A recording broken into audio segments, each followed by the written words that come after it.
Isaías, um grande profeta do Velho Testamento, profetizou: E acontecerá nos últimos dias que se firmará um monte na casa do Senhor, no cume dos montes, e se elevará para cima dos outeiros, e correrão para lá todas as nações.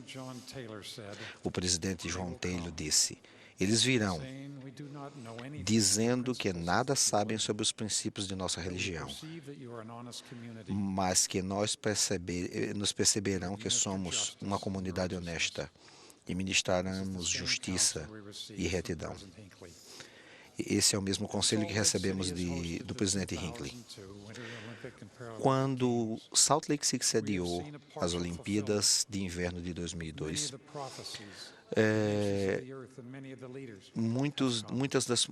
vimos o cumprimento de muitas profecias.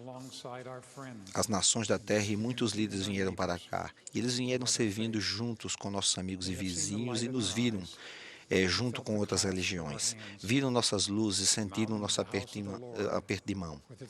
O monte da casa do Senhor, com suas torres iluminadas, foi visto por 3,5 milhões de pessoas em todo o mundo.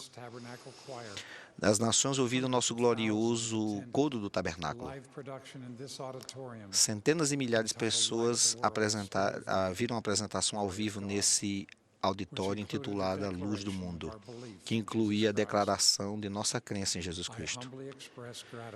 Eu expresso humildemente o agradecimento por estes outros meios pelos quais a Igreja de Jesus Cristo, dos Santos dos Últimos Dias, continua a ser tirada da obscuridade das trevas. Durante as Olimpíadas, houve uma manifestação da luz, a tocha olímpica, o Filho da Luz. Provavelmente a luz foi vista nos competidores mesmos. E o que mais tocou na competição não foi nem o espetáculo, foi a profundidade da verdade e qual significavam essas coisas, e que estão em cada um de nós. Nessa manhã, dirijo-me aos que perguntaram: que foi a luz que vi e senti? De onde é que ela veio? Como posso tê-la em mim para os meus entes queridos para sempre? A luz de Cristo. Eu sou a verdadeira luz que ilumina todo o homem, disse o Salvador. A luz que está em todas as coisas, que dá todas as coisas, que dá vida a todas as coisas. Essa luz que convida e impele a fazer o bem continuamente. E é concedida a todos os homens, para que todos possam distinguir o bem e o mal. Usando a luz de Cristo para discernir e escolher o certo, podemos conduzir à luz ainda maior, o dom do Espírito Santo. Eu testifico que por meio da restauração do Evangelho, o santo sacerdócio de Deus e os discípulos de Jesus Cristo nesses últimos dias têm poder de conceder o dom do Espírito Santo. Ele é concedido pela imposição das mãos daqueles que possuem a autoridade do sacerdócio e é recebido por aqueles que seguiram os princípios de fé e arrependimento e receberam a ordenança do batismo pela emissão e remissão dos pecados. O Espírito Santo é o terceiro membro da Trindade, um ser do Espírito. Ele é o Consolador, ele é o Espírito de Deus, o Santo Espírito da promessa. Ele presta testemunho de Jesus Cristo, sua obra, trabalho e seus servos sobre a terra. Ele age como um agente purificador para limpar-nos e santificar-nos do pecado. O direito da companhia constante dele é um dos maiores dons que podemos receber na mortalidade. Por meio da luz do seu sussurro, podemos purificar e sermos conduzidos à volta de Deus.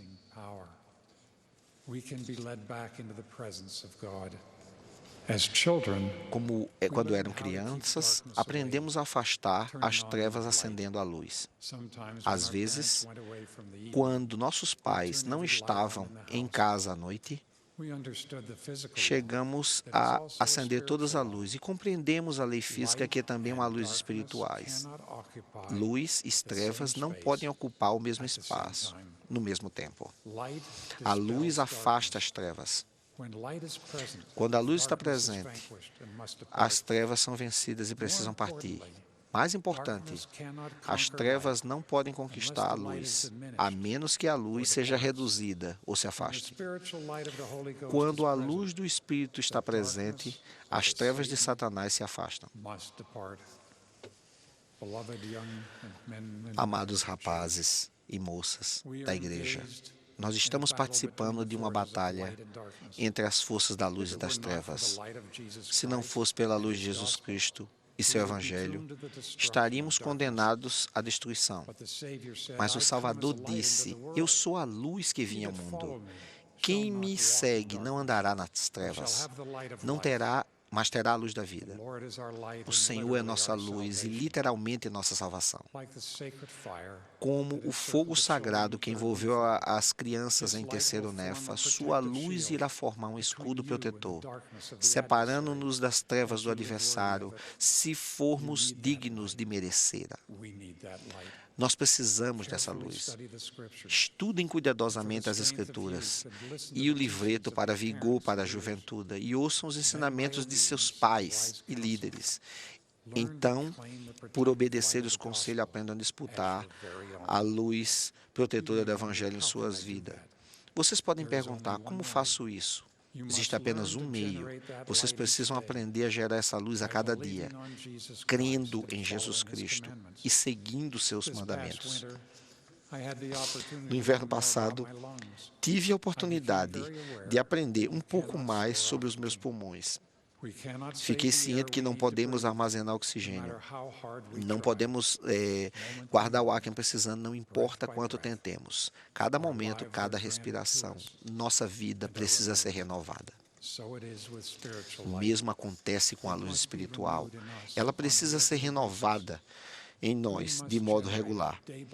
Precisamos gerar luz, precisamos gerar dia a dia, pensamento por pensamento, agindo em retidão a cada dia, se quisermos mantermos afastadas do adversário. Quando eu era um menino, costumava voltar para casa de bicicleta do treino de basquete. Eu conectava um pequeno gerador à minha roda da bicicleta e depois, quando pedalava, a roda girada pegava um pequeno rotor que produzia eletricidade e emitia um facho de luz.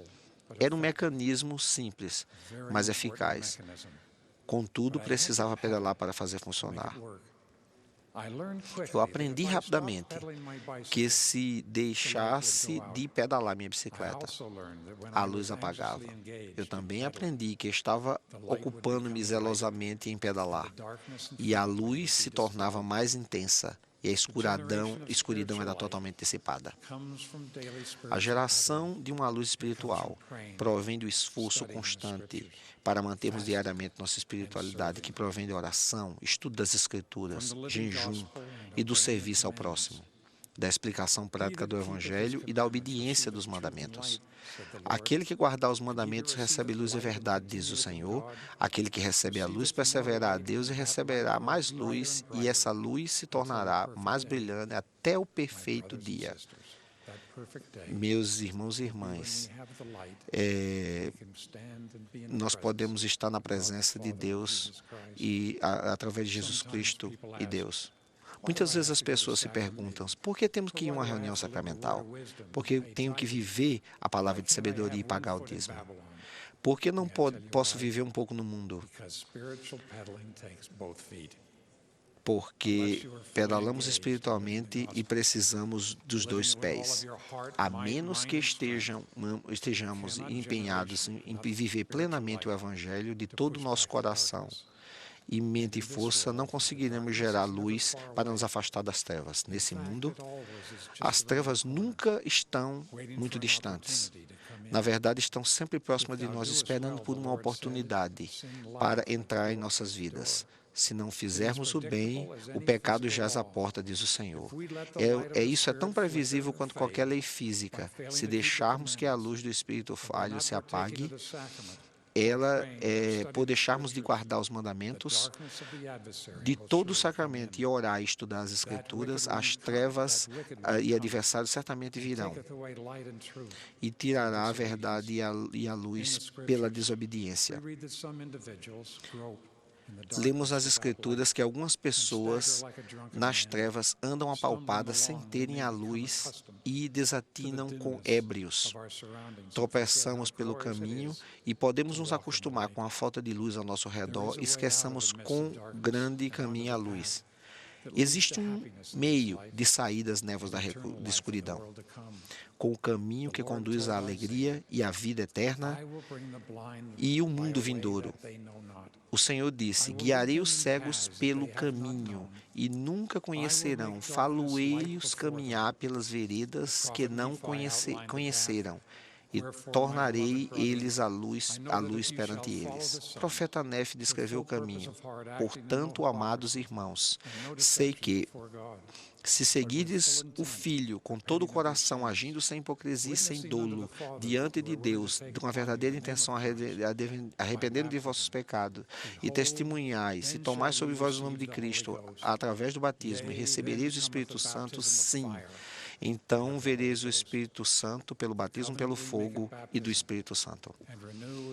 O convênio que fazemos no batismo renova quando tomamos o sacramento. Tomar o nome de Cristo e lembrarmos o nome dele, guardar seus mandamentos, inclui a promessa de que teremos o seu Espírito sempre conosco. Os emblemas da expiação do Salvador nos relembram que não precisamos tropeçar na escuridão. Podemos ser sempre a sua luz conosco. Tendo sido criado em Long Island, em New York, compreendi como a luz é vital para os que viajam na escuridão. Quão perigoso é um farol apagado e quão devastador é um farol cuja luz se apagou. Nós temos o dom do Espírito Santo. Precisamos ser fiéis aos sussurros do Espírito e aí nós podemos ser a luz para outras pessoas. Assim resplandeça a vossa luz diante dos homens, diz o Senhor, para que vejam a vossa luz e boas obras e glorifiquem vosso Pai que está no céu. Jamais saberemos, como disse o Salvador, sabeis que eles não voltarão a se arrepender e vir a mim com sinceridade de coração, e eu irei curá-los, e serei vós o meio que levará à sua salvação. Agora, meus irmãos e irmãs, agora a última batalha entre a luz e as trevas. Sinto-me grato pela oportunidade de suportar as aflições como soldado de Jesus Cristo. Juntamente com Paulo, eu declaro, a noite passada é o dia chegado. Rejeitemos todas as obras das trevas e visitemos as armas da luz. Eu presto meu especial testemunho sobre Jesus Cristo e que Ele é a luz e vida do mundo. Sim, a luz sem fim e nunca poderá ser obscurecida. Ele é a luz de Belém, nascido de Maria, sua mãe mortal, e seu pai, o Deus Todo-Poderoso.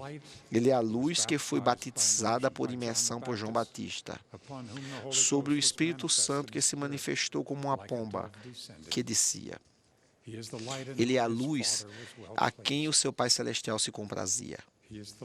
Ele é a luz, a cabeça da antiga igreja, organizada com 12 apóstolos, profetas e 70. Ele é a luz do jardim do Getsemane